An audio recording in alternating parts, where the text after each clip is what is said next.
एक आदमी सड़क किनारे एक नंबर कर रहा था। तभी अचानक उसकी चमकता पत्थर दिखा। उसने उस पर से धूल हटाई तो देखा वह एक सोने का टुकड़ा था। वो उसे अपने पास रखना चाहता था, लेकिन तभी उसने अपने साथी को अपनी तरफ देखते हुए देखा। उसने अपने साथी माइक को अपने पास बुलाया। उन्होंने एक लाइटर निकाली और गोल्ड पर टेस्ट किया, लेकिन उसका रंग नहीं बदला, जिसका मतलब था कि वो असली गोल्ड था। दोनों एक्साइटेड होकर अपने टूल्स लेकर डिगिंग करने लगे। अनएक्सपेक्टेड तरीके से वो गोल्ड का टुकड़ा जितना उन्होंने सोचा था उससे कहीं ज्यादा बड़ा था। दो स्ट्रॉन्ग आदमी भी उसे हिला नहीं पाए। फिर वो नीचे की तरफ डिगिंग करते गए और उन्हें पता चला कि वह सिर्फ एक टुकड़ा नहीं बल्कि पूरी एक गोल्ड माइन थी। उन्होंने रात तक डिगिंग की, लेकिन उसका अंत नहीं दिख रहा था। अब उन्हें जिंदगी भर काम नहीं करना पड़ेगा, ये सोचकर दोनों खुशी से चिल्लाने लगे। जल्द से जल्द अमीर बनने के लिए माइक ने सुझाव दिया कि वो सिटी जाकर एक एक्सकवेटर लेकर आए। उसने कहा कि वो गोल्ड की रखवाली के लिए यहीं रुकेगा, क्योंकि सिटी जाने में कम से कम 5 दिन लगेंगे। उसे जंगल में सर्वाइवल स्किल्स पर पूरा भरोसा था, लेकिन माइक ने इंसिस्ट किया कि गोल्ड उसने ढूंढा है और वो उसे खुद अपने पास रखेगा। तो दूसरे आदमी ने कुछ नहीं कहा, लेकिन अगले दिन वो अपने साथ ज्यादातर पानी ले गया, ये कहते हुए कि उसे मशीन कूल करने के लिए पानी चाहिए होगा। उसने माइक के लिए सिर्फ थोड़ा सा पानी छोड़ा और कहा कि 5 दिन में वो अमीर बन जाएंगे। उसके जाने के बाद माइक ने गोल्ड को वापस से ढका और एक मरे हुए पेड़ के पास टेंट लगा लिया। लेकिन जंगल में दिन और रात के टेम्परेचर में बहुत फर्क था, तो अगले दिन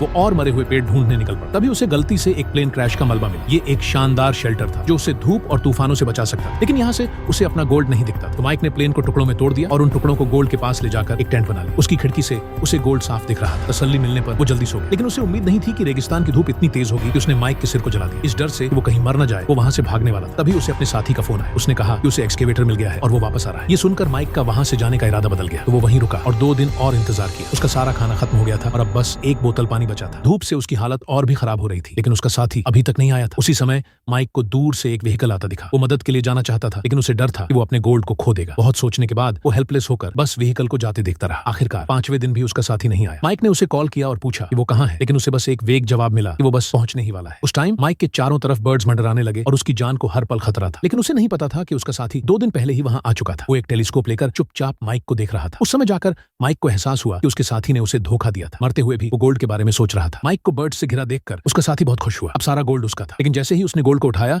उसकी छाती में एक तीर लगा और उसके सारे सपनों टूट गया।